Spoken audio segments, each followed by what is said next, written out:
উজির সিঁথিতে সিঁদুর পরিয়ে দিল ঋষি। সম্পূর্ণ জানতে হলে দেখতে থাকো। গল্পের শুরুতেই দেখা যায় উজি কিছুতেই গায়ে হলুদের অনুষ্ঠানে বসতে চায় না। তখনই নিশা বলে, এই তোর কি মাথা টাথা খারাপ হয়ে গেছে নাকি? তুই কি করছিস বলতো বোন? দেখ, তুই কিন্তু অলরেডি নাটকে মঞ্চস্থ করতে এত প্রিপারেশন নিয়েছিস, আর এখন বলছিস তুই এই অনুষ্ঠানে থাকবি না? এরকম করলে হয়? আমি আছি তো, আমি সবটা সামলে নেব। তখন ইউজি বলে, দিদি তুই কেন বুঝতে পারছিস না? এখানে বিয়ে হচ্ছে সত্যি সত্যি। ওরা তাই ভাবছে আমাদের কাছে এটা নাটক হলেও ওদের কাছে তো বিয়ে। এক্ষুনি ঋষি ব্যানার্জির গায়ে হলুদ নিয়ে আমার বাড়িতে আসবে আর আমাকে সেই হলুদ লাগাবে। আমি ওই ঋষি ব্যানার্জির গায়ে ছোঁয়ানো হলুদ কিছুতেই আমার গায়ে লাগাতে দেব না রে দিদি। তখন নিশা বলে, তুই ব্যাপারটাকে যে এত কেন সিরিয়াস নিচ্ছিস আমি বুঝতে পারছি না। সিরিয়ালে মুভিতে তো সবসময় এরকম হয়েই থাকে, সিঁদুর পরিয়ে দেয়, গায়ে হলুদ মাখায়, তাই বলে কি সত্যি সত্যি বিয়ে হয়ে যায় নাকি?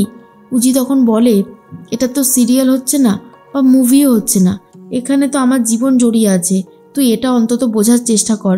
নিশা বলে, আচ্ছা গায়ে হলুদের বাটিটা না হয় আমি চেঞ্জ করে দেব, তাহলেই তো হয়ে গেল। তুই ওই হলুদ মাখবি না, অন্য হলুদ মাখতে তো আর সমস্যা নেই, ঠিক আছে? এর মধ্যে দেখা যায় ঋষির গায়ে হলুদের অনুষ্ঠান শেষ হতেই ঋষির মা শোভাদেবী বলে, এবারে ঋষির গায়ে ছোঁয়ানো হলুদটা জ্যোতিদেরকে জ্যোতিদের কাছে নিয়ে যেতে হবে, যাতে জ্যোতির গায়ে হলুদটা সুন্দরভাবে হয়ে যায়। ঐশী আর নিহারিকাকে দায়িত্ব দেয় গায়ে হলুদটা নিয়ে জ্যোতির কাছে যাওয়ার জন্য। এরপর দুজন মিলে তো চলে আসে। তখনই নিশা বলে, আরে আপনারা এসেও গেছেন? নিহারিকা বলে, হ্যাঁ আসতে তো হতোই, বিয়ের লগ্ন যে তাড়াতাড়ি চলে আসছে, এরপর যদি না হয় তাহলে তো সময় পেরিয়ে যাবে না। এখনও গায়ে হলুদ আছে, তারপর তো জ্যোতিকে সাজাতে বসতে হবে, অনেকটা সময় ওখানেই লেগে যাবে। এসো জ্যোতি, তোমাকে সুন্দরভাবে গায়ে হলুদ মাখিয়ে দিই। কিন্তু কিছুতেই উজি যেতে চায় না। এর মধ্যেই নিশা বলে, আরে এত তাড়াহুড়োর কি আছে, আপনারা বসুন, একটু জল মিষ্টি খান, তারপর দেখা যাবে। তখনই দেখা যায় তিমিরবাবু মিষ্টি নিয়ে এসেছে, কিন্তু তাতেও কাজ হয় না। ঐশী আর নিহারিকা আর বাকি বোনেরা এমন মিলে টানাটানি শুরু করে দেয় জ্যোতিকে নিয়ে যে জ্যোতি আর কিছু করে উঠতে পারে না। তারপরেই গায়ে হলুদের অনুষ্ঠান শুরু হয়ে যায়। নিশা তখন চোখের ইশারায় উজিকে বলে দেয়, আই এম সরি, আমার কিছু করবার ছিল না, এত তাড়াতাড়ি ওরা ব্যবস্থাটা করলো যে আমি আর কিছু করে উঠতে পারলাম না। জ্যোতির তো খুবই খারাপ লাগে। গায়ে হলুদের অনুষ্ঠান শেষ হতেই এরপরেই সাজাতে শুরু করে দিয়েছে জ্যোতিকে, অর্থাৎ উজিকে। তখনই নিশা বলে, গয়নাগুলো পরিয়ে দিন। এরপর গয়নাগুলো পরিয়ে দেয়।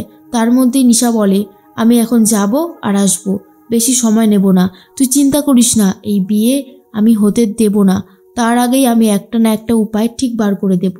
তখনই উজি বলে, দিদি তুই যাস না, তুই কেন ওই প্ল্যানটা করছিস বলতো? এই প্ল্যানটাই তো ঠিক ছিল, আবারও আর একটা প্ল্যান, তুই একা এত দিকে দৌড়তে পারবি না দিদি। আমি বলি কি তুই ওই প্ল্যানটা ভেস্তে দে, তুই এই প্ল্যানেই থাক। কিন্তু নিশা বলে, তাকে ওই প্ল্যানটাতে থাকতে হবে, সে যদি ঠিকঠাকভাবে থাকতে না পারে তাহলে হবে না। এদিকে নিশা বলে, তোর তো সাজগোজ কমপ্লিট, এরপর আমি বেরিয়ে পড়ছি। ভানু তখন বলে, নিশা শোন, তুই এরকম একা একা যাস না, আমি তোর সাথে যাচ্ছি। নিশা তখন বলে, না ভানু, এদিকে অনেক বড় একটা দায়িত্ব রয়েছে, আমি চাই তুই এই দায়িত্বটা সামলা। ওদিকে আমাদের ছেলেরা তো আছেই, আর আমি আছি, সব কিছু ঠিক হয়ে যাবে, তুই ভাবিস না। কিন্তু ভানুরও খুব ভয় লাগতে থাকে, ভানু কি করবে বুঝতে পারছে না। এরপর নিশা বেরিয়ে পড়ে। অন্যদিকে তিমিরবাবু বলছি সব কিছু তো হয়ে গেছে, তাহলে আমি এখন কেটে পড়ছি। ভানু বলে, মানে? এখন বিয়ের পিঁড়িতে বসবেন আপনি, যতক্ষণ না নিশা আসছে আপনাকে আমি কোথাও যেতে দিতে পারবো না, আপনাকে কন্যা সম্প্রদান করতে হবে না। এরপর তিমিরবাবুকে নিয়ে চলে যায়। অন্যদিকে উজি ভাবে, দিদি একা একা এত দিক সামলাতে পারবে না, ও ঠিক পুরো ব্যাপারটা ঘেঁটে দেবে, আমি খুব ভালো মতন বুঝতে পারছি, কিন্তু কি করবো আমি এখন। এর মধ্যেই চলে এসেছে খেয়া আর বলে, জ্যোতিদি তোমাকে দেখতে তো দারুণ লাগছে, চোখ সরানো যাচ্ছে না, আজকে আমার দাদাভাই তোমাকে দেখে তো পুরো বেহুশ হয়ে যাবে গো। ওইদিকে বারবার করে জিজ্ঞেস করছে আমার দাদাভাই, তুমি ঠিকঠাক খেয়েছো কি না, জুস টুস খাচ্ছ তো, তোমার কোনো অসুবিধা হচ্ছে না তো? তখন মনে মনে উজি ভাবে, ওই মানুষটা কেন আমার এত খেয়াল রাখছে, ওই মানুষটা কেন এত আমাকে ভালোবাসছে, এরপর তো কষ্ট পাবে শুধুমাত্র। না না, আমার বুকের ভেতরটায় কেন এরকম হাহাকার লাগছে। এরপরেই তখনই খেয়া বলে, কিছু হয়েছে? তোমাকে দেখে নার্ভাস লাগছে। অবশ্য মা বলছিল এই সময় প্রতিটা মেয়েরই নাকি খুবই নার্ভাস লাগে, আমি তো বুঝতে পারছি তুমি চিন্তা করো না, দাদাভাই কিন্তু ওদিকে ঠিক আছে, আর এবারে তোমাদের বিয়েটা হয়ে গেলেই সমস্ত টেনশন একেবারে দূরে চলে যাবে। অন্যদিকে ভানু একা একা কী করবে বুঝতে পারছে না। এর মধ্যেই ঐশীর ফোন এসেছিল, ঐশীও চলে গেছে আর গিয়ে ম্যানেজার বাবুর সাথে কথা বলতে থাকে আর বলে সমস্ত সিকিউরিটি ঠিক আছে তো, চারিদিকে কড়া পুলিশি পাহারা রয়েছে।